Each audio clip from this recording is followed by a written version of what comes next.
Deuteronomy chapter 8, we're looking at scriptures from verse 11.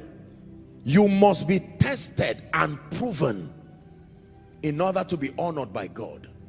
There is nobody who will taste of genuine kingdom honor as far as destiny and the kingdom is concerned until and unless you are tested and you are proven. We'll begin our reading from verse 11. Beware that thou forget not the Lord thy God, in not keeping his commandments and his judgments and his statutes, which I command you this day. Lest when thou hast eaten and art full, and art built goodly houses and dwelt therein, and when thy herds and flocks multiply, and thy silver and thy gold is multiplied, and all that thou hast is multiplied, 14, then thy heart shall be lifted up. This is why God needs to test and prove people. It's a tendency in the heart of all men without exception. And forget the Lord thy God, which brought thee forth out of the land of Egypt, from the house of bondage, 15. Who led thee through that great and terrible wilderness, wherein were fiery serpents, scorpions, drought, where there was no water. Who brought thee forth water out of the rock of flint, 16. It says, who fed thee? Let's read 16 together. Ready? 1, 2, read. Who fed thee in the wilderness with manna, which thy fathers knew not. Why? That he might humble thee, and that he might prove thee. To what end? To do thee good at thy latter end.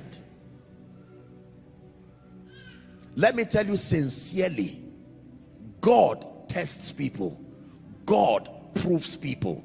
Even men prove people before they lift them. There is no responsible man, there is no responsible leader, there is no responsible father who will not test and prove people to ascertain their capacity and their capabilities before lifting them, and even their tendencies.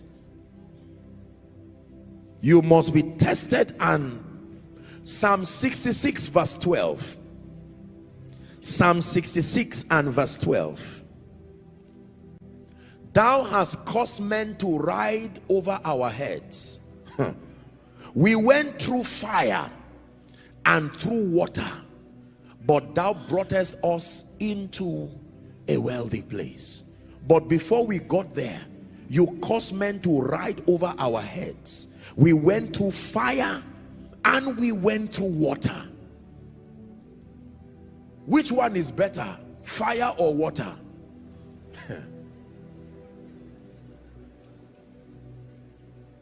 Are we together? It's like saying, which one is better, to die by shooting or to die by an arrow?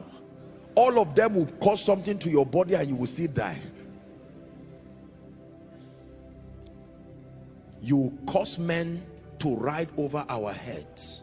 We went through water and through fire, but the same you brought us into a wealthy place.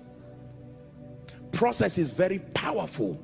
There will always be seasons in a man's life where God will be proving you, to prune every tendency that can destroy and abort your glorious future. And let me tell you the truth, that is about the hardest phase in the life of a believer. Because at those points, I taught you this already, that is when you experience what we call the silence of God. You will live in the silence of God once and again. And if you do not understand that you are being proven, you will waste that season